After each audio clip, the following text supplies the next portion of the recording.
Good evening दोस्तों। Teja coaching 12th class physics में आपका स्वागत है दोस्तों।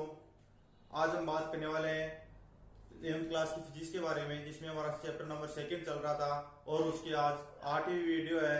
तो दोस्तों आज हम बात करेंगे सार्थक अंकों के बारे में कि सार्थक अंक क्या होते हैं और किस प्रकार से हम सार्थक अंक पहचान सकते हैं कि कौन सी संख्या सार्थक अंक होगी और कौन सी संख्या नहीं होगी और इसमें कितनी सार्थक हैं। तो इसके बारे में बात करेंगे। तो दोस्तों सबसे पहले कहते हैं कि सार्थक अंक होते क्या हैं। तो सार्थक अंक क्या होते हैं दोस्तों कि किसी भी भौतिक राशि को शुद्ध रूप में व्यक्त करने वाले अंकों को, कि कोई भी भौतिक राशि होगी हमारी तो उसको शुद्ध रूप में व्यक्त करने वाले अंकों को क्या कहते हैं, हम सार्थक अंक बोलते हैं। तो किस प्रकार से इसकी डेफिनेशन लिखो आप सबसे पहले सार्थक अंक की, किसी भौतिक राशि को शुद्ध रूप में व्यक्त करने वाले अंकों को सार्थक अंक कहते हैं। अब नीचे लिखना सार्थक अंकों के नियम। यह तो डेफिनेशन लिखनी सार्थक अंकों के अंदर। अब नीचे लिखना सार्थक अंकों के नियम। सार्थक अंकों के नियम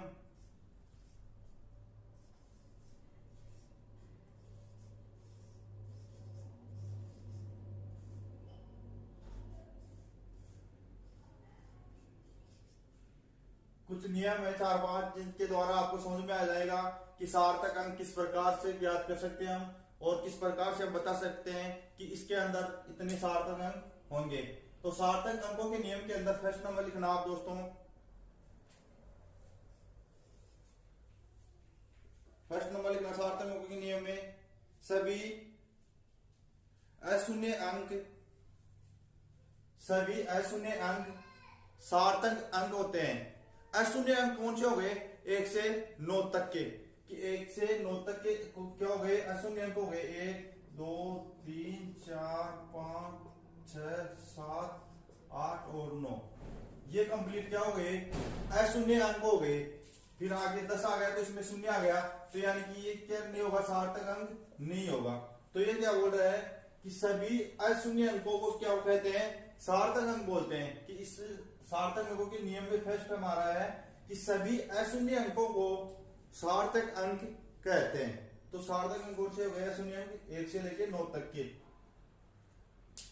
तो इसमें लिख लिया हमने प्रश्न नंबर, सभी अशून्य अंकों को सार्थक अंक या सभी अशून्य अंक सार्थक अंक होते हैं।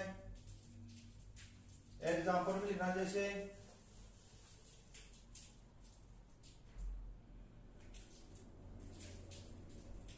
8 5 4 3, कुछ भी लिख लो, 2 5 6 4। तो इसमें कितने सार्थक अंक हैं कि इनके अंकों के लिए 1 2 3 4, कितने सार्थक अंक हो गए? 4 हो गए। और इसमें भी जैसे आप 5 होगा तो इसमें देखो 1 2 3 4 और 5, इसमें कितने सार्थक अंक हैं हमारे? 5। तो ये तो हो गए कि सभी अशून्य अंक क्या होते हैं? सार्थक अंक होते हैं। तो ये अशून्य अंक ही है 8 5 4 3 5 2 5 6 4। तो ये सभी क्या है? अशून्य अंक है। तो ये तो फर्स्ट नियम हो गया। अब सेकंड नियम लिखना है इसमें सार्थक अंकों के अंदर। सेकंड नियम लिखना दोस्तों। सेकंड नियम क्या बोल रहा है हमारा कि अशून्य अंक के, लिखना इसमें कि अशून्य अंक के दाईं ओर आने वाले सभी शून्य सार्थक अंक हैं।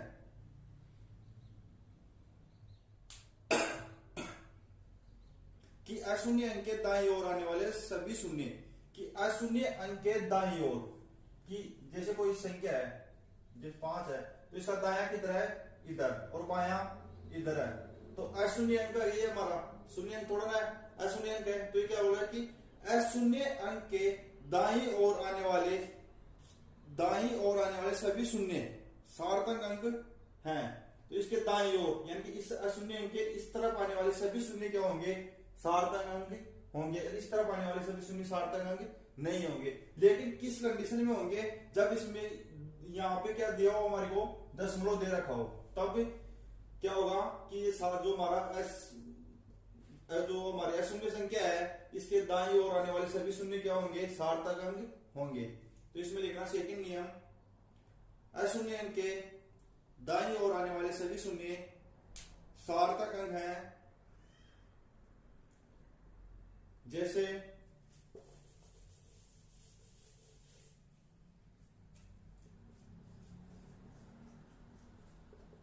जैसे 0.550, एक और लिख लो आप 0.00550। अब इसमें बताने हैं कि इसके अंदर सार्थक अंक कितने हैं। तो ये क्या बोल रहा है कि अशून्य अंक, कि अशून्य अंक कौन सा है हमारा, पहले तो ये देखते हैं इसमें दशमलव है तो दोनों में दशमलव आ रहा है। अब इसमें देखते हैं अशून्य अंक कहां से चल रहे, यहां से, फिर इसके अंदर यहां से। तो ये क्या बोल रहा है कि अशून्य अंक के दाईं ओर आने वाले सभी शून्य सार्थक अंक कहलाते हैं। तो इसके अशून्य अंक कौन से हैं, ये, यानी कि इसके दाईं ओर इस तरफ आने वाले सभी शून्य क्या कहलाएंगे, सार्थक अंक कहलाएंगे। तो इसके दाईं ओर आने वाले कितने अंक है, टोटल गिन लो, 1 2 और 3, यानी कि ये भी क्या है, सार्थक अंक है। क्यों, इसकी किधर आ रहा है, दाईं तरफ आ रहा है, अशून्य अंक के दाईं तरफ शून्य आ रहा है ना, तो ये भी सार्थक अंक कहलाएगा। तो ये कितने सार्थक अंक हो गए यहाँ पे, 3। अब इसमें देखो अशून्य अंक कहां से चल रहा है, यहां से चल रहा है 5 5 और 0।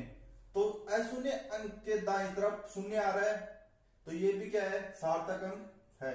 तो यहाँ कितने हो गए, 1 2 और 3, यानी कि यहाँ पर भी कितने सार्थक हो गए, 3 सार्थक अंक हो गए हमारे। तो ये हो गया इसके सार्थक अंकों के नियम में सेकंड नियम। अब थर्ड नियम देखना,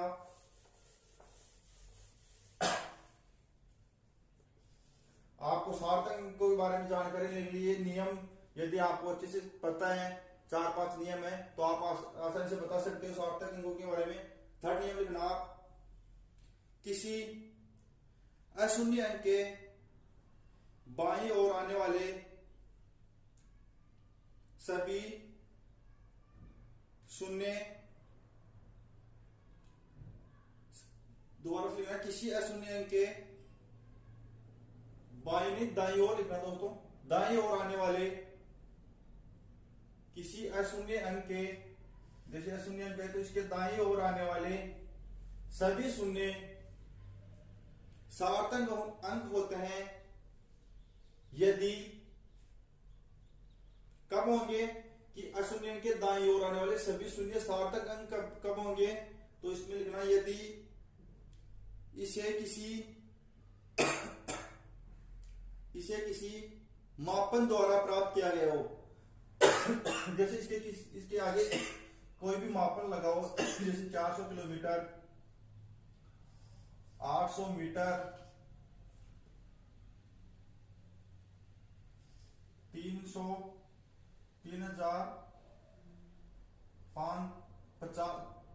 350 मीटर, इस प्रकार कुछ दे रखा हो हमारे को। तो इसको किससे प्राप्त किया गया है, मापन के द्वारा प्राप्त किया गया है। तो ये क्या शून्य क्या कहलाएंगे, जो जितने शून्य आ रहे हैं सारे शून्य क्या कहलाएंगे, सार्थक अंक कहलाएंगे। तो यही इस नियम में था कि इसमें कितने सार्थक अंक हैं, 1 2 और 3, ये दोनों शून्य क्या कहलाएंगे, सार्थक अंक कहलाएंगे। क्यों, क्योंकि ये मापन के द्वारा, किलोमीटर आ रहा है, इसके आगे मापन आ रहा है, तो ये मापन के द्वारा प्राप्त हो रहा है हमारे को। इसको मतलब क्या हो गया कि ये सार्थक अंक होंगे दोनों शून्य। तो ये एग्जाम्पल में लिखना,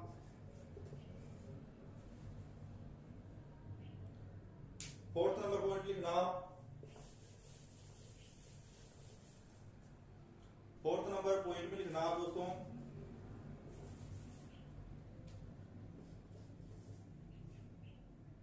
दो अशून्य अंकों के बीच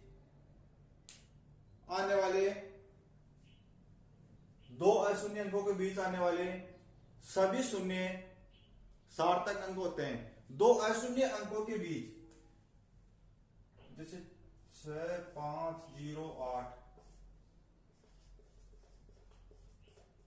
ये तो दो अशून्य अंक यानी कि 5 और 8, दो अशून्य अंकों के बीच आने वाला शून्य क्या कहलाता है, सार्थक अंक कहलाता है। तो अशून्य अंक 5 और 8, इन दोनों के मध्य क्या आ रहा है, शून्य आ रहा है, तो ये क्या कहलाएगा, सार्थक अंक कहलाएगा। तो यही बता रहा है इसके अंदर, इस नियम के अंदर तो इसके नीचे एग्जाम्पल में लिखना 6508। तो इसमें सार्थक अंक कितने हैं? 1 2 3 4।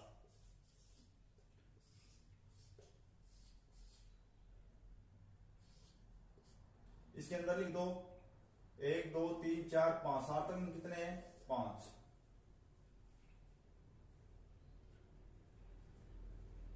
जैसे आपको इस प्रकार का भी दे रखा हो, इसके अंदर कितने सार्थक अंक है? 1 2 3 4 5 6। यानी कि 2 अशून्य अंक है, उनके मध्य शून्य आ रहा है, तो वह क्या कहलाता है? सार्थक अंक कहलाता है। ये किस नियम से? सार्थक अंकों के नियम के अंदर हमारा नियम नंबर 4 था, उससे पता चल रहा है। अब नियम नंबर 5 लिखना।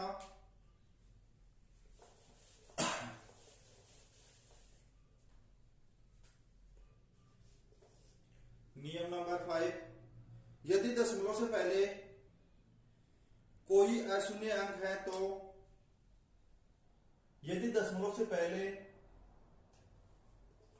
कोई अशून्य अंक है तो, अशून्य अंक यानी जैसे हमने ले लिया 8 और 5, जिस प्रकार से मैं नियम बोल रहा हूं उस प्रकार से लिखते जाना। यदि दशमलव से पहले कोई अशून्य अंक है तो दशमलव के दाईं ओर, दशमलव के दाईं ओर, इस तरफ या दाईं तरफ, तो दशमलव के दाईं ओर आने वाले शून्य सार्थक अंक होते हैं। आने वाले शून्य सार्थक अंक होते हैं।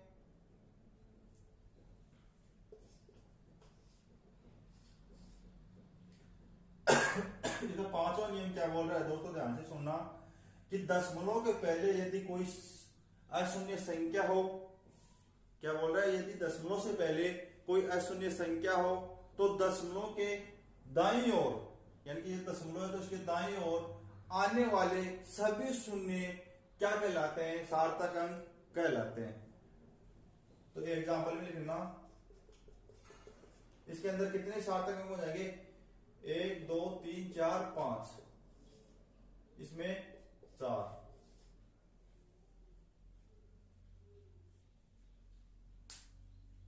तो एक सार्थक ज्ञात करने के ये नियम हो गए दोस्तों।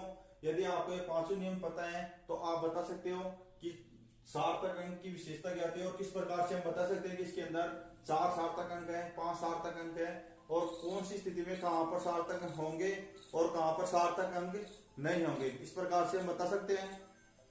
तो अब आगे देखते हैं हम सार्थक अंकों के या अंकों को पूर्णांकित करने के नियम।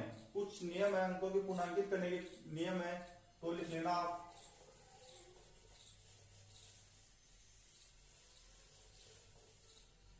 लिख डालना अंकों को पूर्णांकित करने के नियम।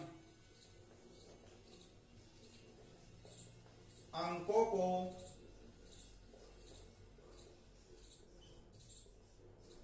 पूर्णांकित करने का नियम। अंकों को पूर्णांकित करने का नियम। नियम नंबर 1 लिखना, यदि पूर्णांकित किए जाने वाले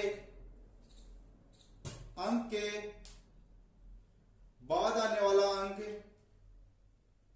0.5 से कम है,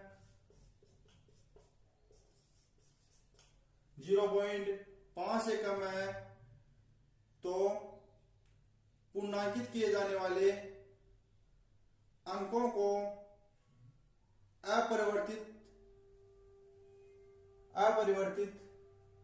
रहने देते हैं। सेकंड नंबर लिखना इसमें, यदि पूर्णांकित किए जाने वाले अंक,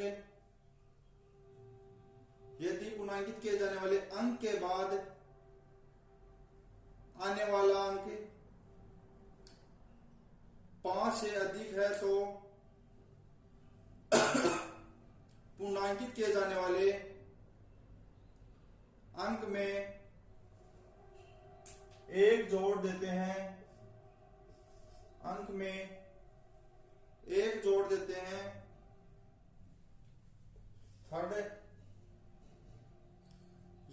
पूर्णांकित किए जाने वाले अंक के बाद आने वाला अंक 5 है तथा 5 के आगे आने वाला अंक अशून्य है।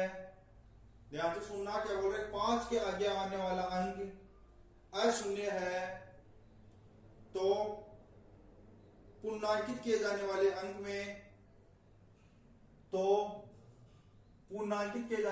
में एक जोड़ देते हैं। इस परिस्थिति में क्या करते हैं, इसके अंदर एक जोड़ देते हैं। तो ये हो गया दोस्तों सार्थक अंकों का टॉपिक। तो ये जो हमारा 11th क्लास का चैप्टर नंबर 2 चल रहा था, इसके अंदर एक आधा टॉपिक और बचा है और कंप्लीट हो गया है। अब इसके बाद में हम बात करेंगे चैप्टर नंबर 3 के बारे में। 11th क्लास के चैप्टर नंबर 3 स्टार्ट करेंगे। और इसी चैनल के ऊपर दोस्तों हमारी 12th क्लास की फिजिक्स की भी रेगुलर क्लास चल रही है। तो जो स्टूडेंट्स न्यू है, यदि उन्होंने इस चैनल को Teja coaching 12th class physics नाम से जो हमारा चैनल है, इसको सब्सक्राइब नहीं किया है तो दोस्तों सब्सक्राइब करें, लाइक करें और दोस्तों को शेयर करना ना भूलें।